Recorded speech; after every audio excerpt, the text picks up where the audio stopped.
This story is about a small village, which was surrounded by dense forests.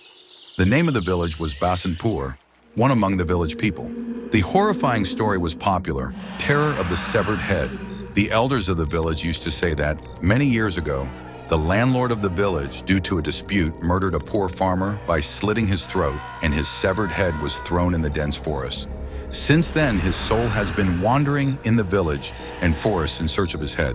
In the evening, the villagers hid in their homes because they feared that the dead might make them its prey.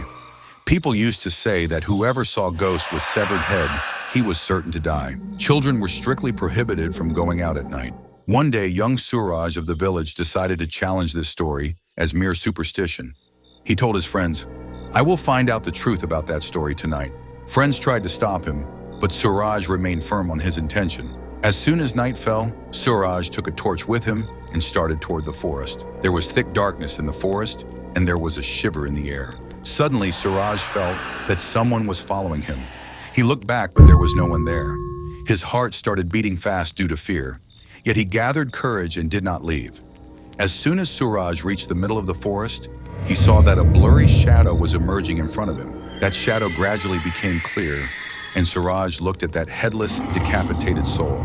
And then the trees rattled loudly. They started moving, and it became dark all around. Then suddenly the ghost took a terrible form, and he had a severed head in his hand, which was full of blood. He was staring at Suraj. Then the terrible scream of that severed head made Suraj feel strange. Suddenly, Suraj started strangulating himself, and within no time, blood started oozing out of his face, and Suraj's painful scream echoed in that dense forest. And then suddenly, everything became silent. The next morning, villagers found Suraj's severed head hanging on a tree in the village. After this, the fear of the severed head increased even more in Basanpur. How will this dreadful story end? See the next part of this story, Terror of the Severed Head.